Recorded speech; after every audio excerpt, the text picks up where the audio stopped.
So I've had a lot of trial and error when it comes to giving presentations, and I think after all this practice, I figured out what makes the best academic talk, and I want to share that with you.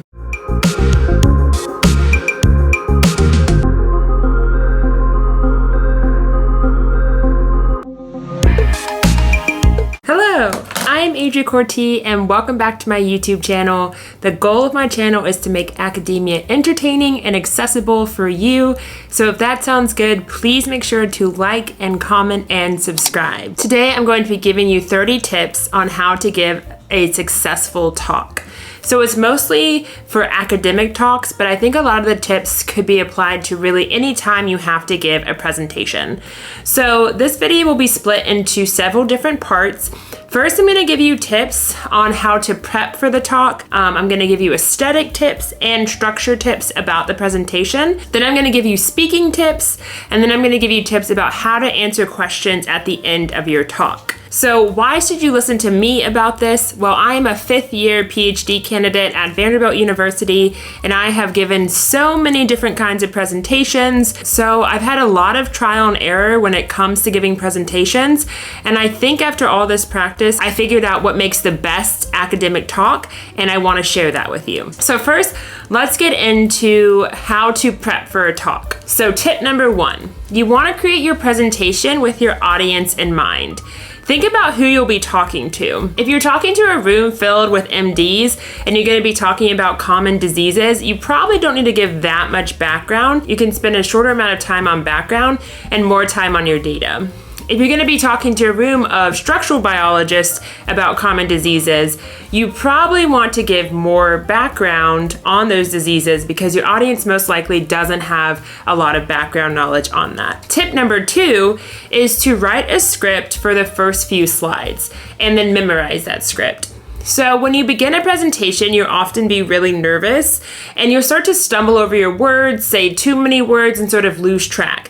And when you start out that way, you sort of weaken the whole talk. But for your first few slides, if you write an exact script, memorize it, and then say that script, then you'll be really confident those first few slides, and then you'll sort of ease into the rest of the talk, which you don't need a whole script for. This is something my PI taught me, and it actually really helps me when I give talks. I'll also do this if I have a slide that has really complicated data, or every time I explain that data, I sort of get tongue twisted. I'll go ahead and write a script for that slide too, and then memorize it. So then I'll make sure that when I get to that slide, I'm really concise and really clear, even though what I'm presenting is pretty complicated. Tip number 3, which seems pretty obvious, is practice before you do the real thing. So I always practice in front of my PI and sometimes in front of my lab. Then I get feedback and edits. I apply those edits and then I practice again, sort of as this is the polished product. So you want to make sure to practice before you're actually in front of your audience giving the talk. So tip number 4, when you do your last practice session, make sure to actually time yourself. So you're guaranteed when you get a talk that you'll have a certain time slot, maybe 10 minutes, 15 minutes, 30 minutes, and you want to make sure to stay within that time slot. So make sure when you give your last polished practice talk that you're timing yourself and you are within that time slot. Tip number 5 is that to make sure that when you give your polished last talk, that it is in the format that you'll actually be giving your real talk. So what I mean by this is I often make my presentations in Google Slides, and then sometimes I'll have to convert them to PowerPoint and put them on a flash drive to actually get them onto the computer I'll be using for the talk. Sometimes when you change from Google Slides to PowerPoint, things shift, images change, text change, things can sort of get messed up. So you want to make sure that you go through that presentation in the final format and fix any issues that might have occurred because you changed the formats. So now let's get into actual tips for the presentation. Some of these I got from Tessa Davis on Twitter, and for each one of her tips, I'll put her handle so you can go and see her post about how to give an effective presentation. And the rest were ones that I came up with. First, we'll get into the tips about how to improve the aesthetics of your presentation.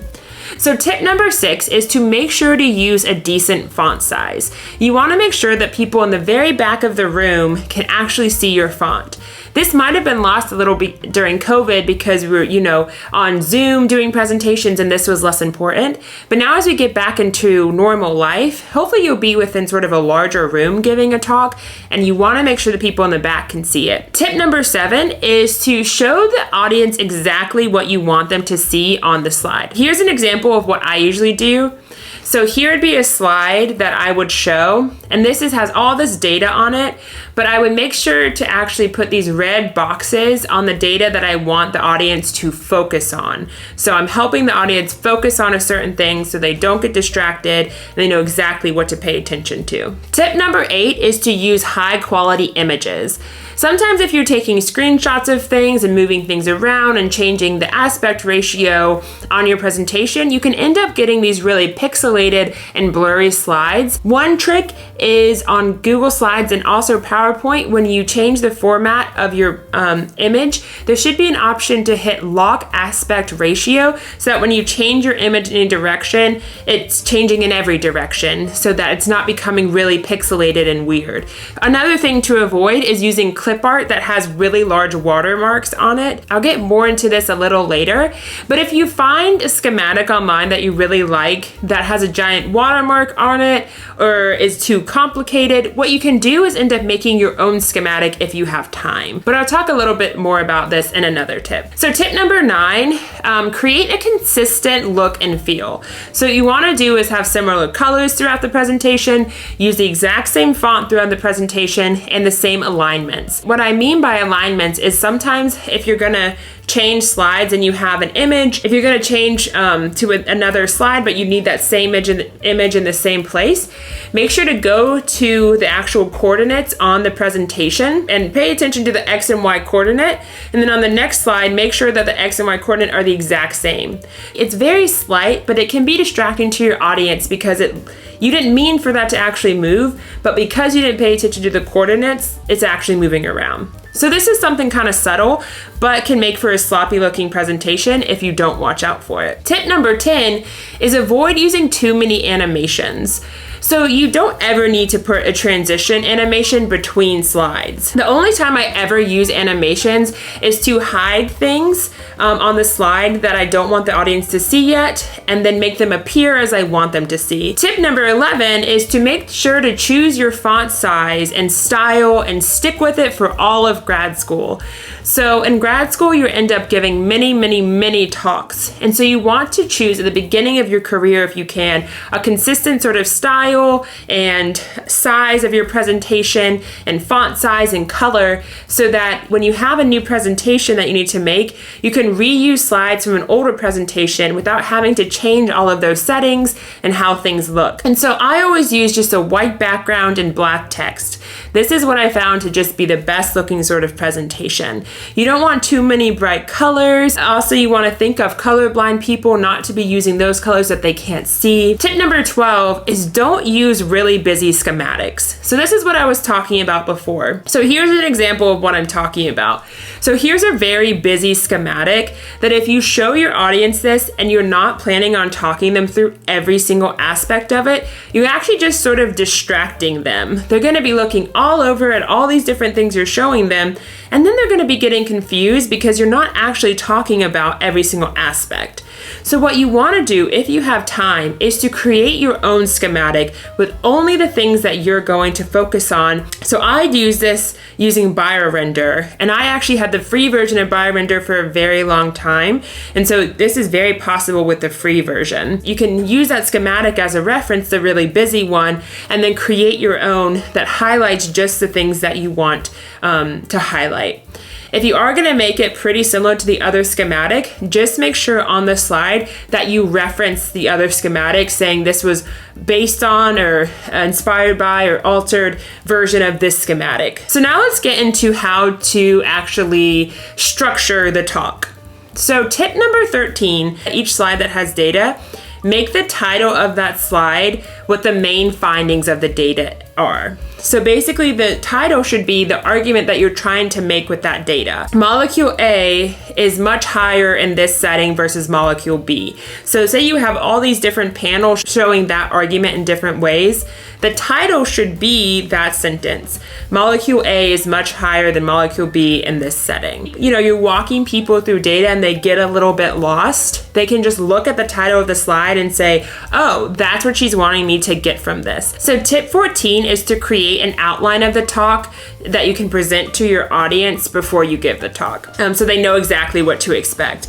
I don't always do this, especially if it's a very short talk, because it sort of just wastes your time. If it's a longer talk, it might be more valuable to do this, or if it even helps you guide yourself and remind yourself during the presentation where you're headed, then you can.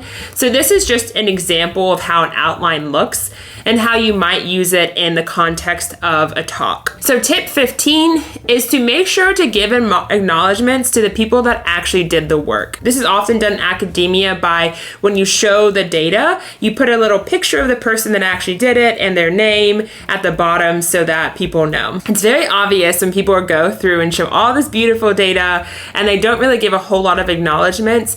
It's very obvious to grad students, especially if it's a PI giving a talk and not giving acknowledgements, that something's a little off. And also, at the end of your presentation, you'll include an acknowledgement slide where you acknowledge your collaborators, your lab, your funding sources. And this is also a time where you can highlight things that you want the audience to know. For example, I highlight my YouTube channel and I highlight my Twitter and our lab's Twitter to encourage people to come and follow and to engage. I also put my email on it too, and especially if I'm at a conference, so people can write it down and get in touch with me if they want to collaborate or have further questions. So tip 16 is to make sure to include a summary of the talk and future directions at the end. When people's talks just end abruptly with no sort of wrap up, it feels very strange. It feels like there wasn't actually a nice ending to your talk. So you want to try to give people a full story if you can, with an ending and future directions. Another tip here is to see if you can relate something that you said in the background information to your summary. So then it even feels more like a complete story, because you can say, in the beginning, I mentioned this problem, we've done all this work, and we think we're now coming to a solution to this problem. And tip number 17 is very important. Remember quality versus quantity.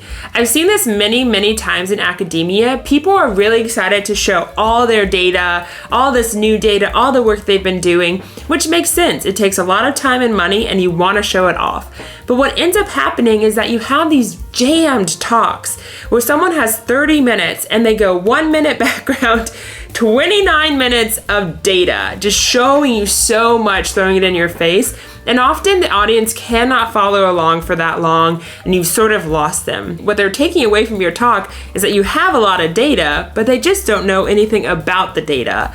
So it's okay to not show all the data you've ever collected in your life. When you're giving a talk, what you want to do is try to curate a story that is clear and concise and interesting, and that also seems linear. A lot of times science is not linear, but we like to talk about it like it is because it just makes it more interesting.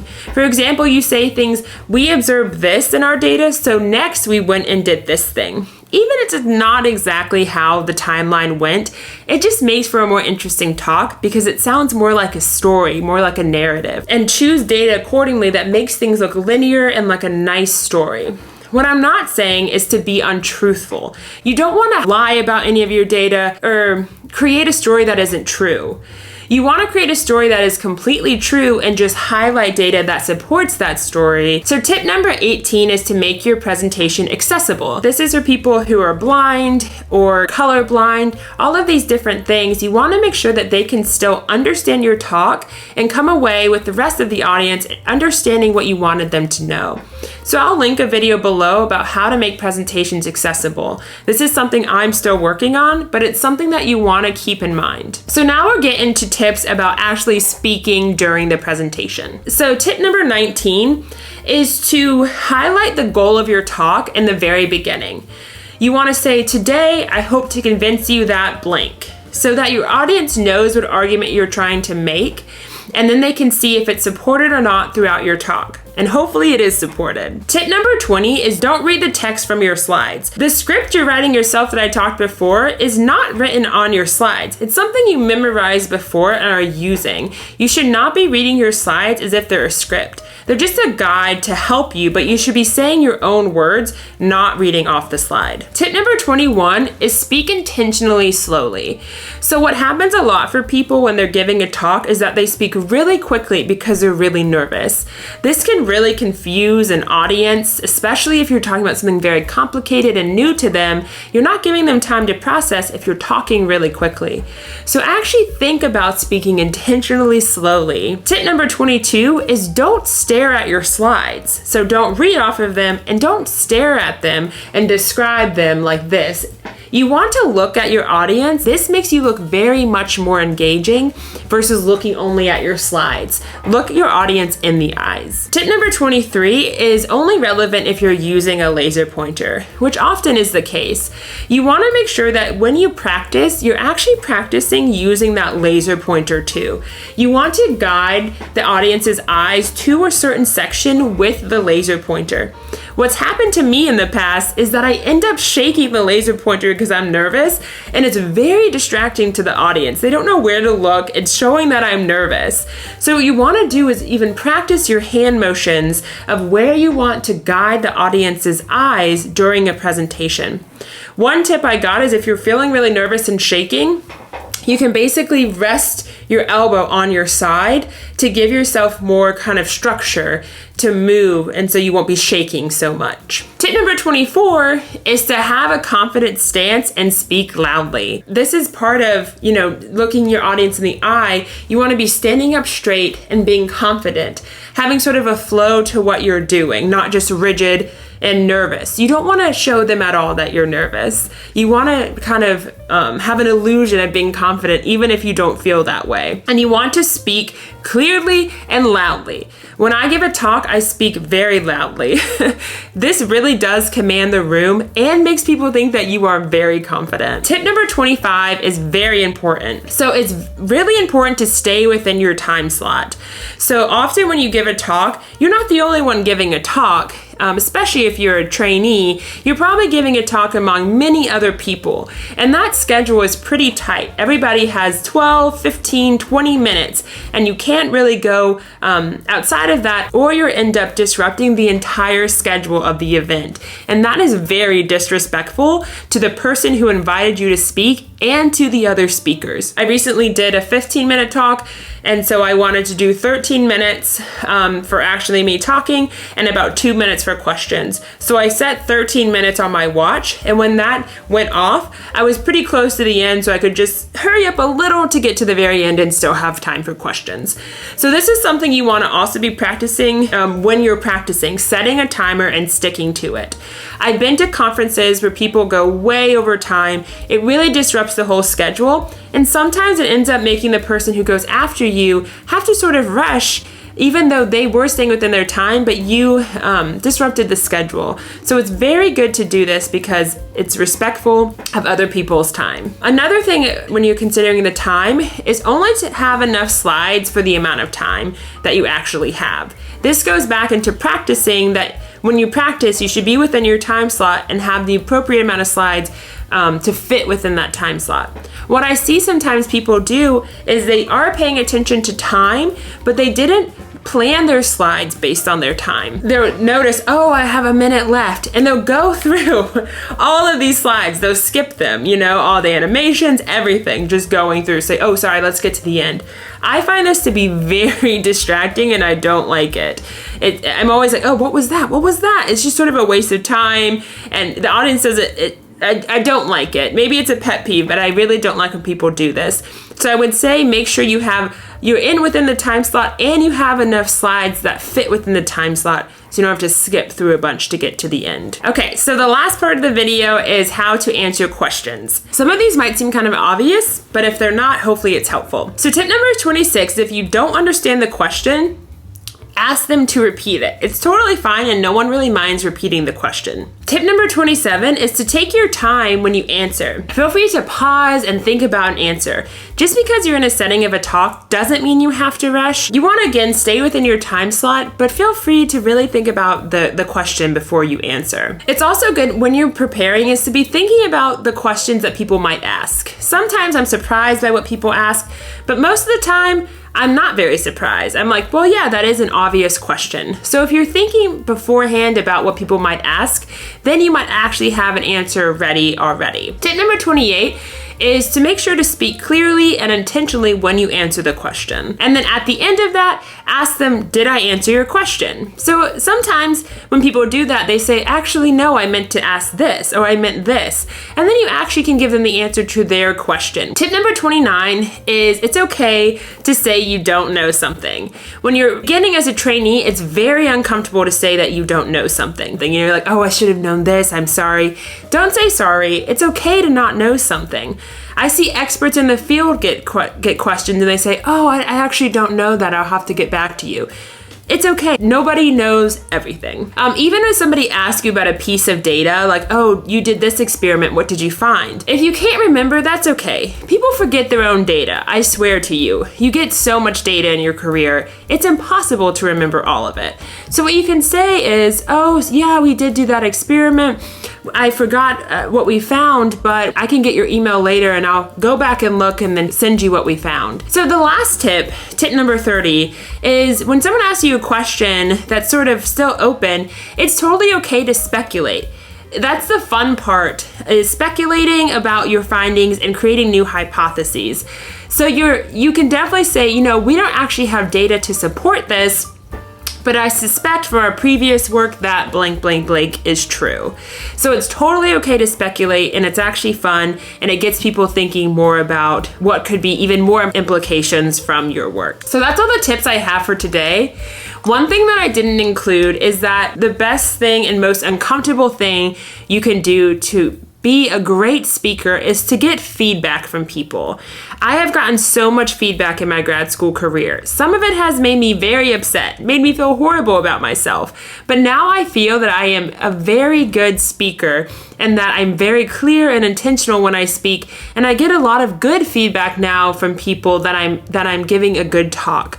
And this is from getting bad feedback from people, and then I had to change and alter my ways, and now I've really improved. So don't be scared to show people your talks, to get feedback, and to improve from that. It can be a painful process, but it will really make you better in the end. So thank you for watching. Let me know if I missed anything, if you end up using any of these tools in your next talk and how it goes. Make sure that you subscribe because I have a lot of new content coming and you don't want to miss it. And I will see you next time. Bye.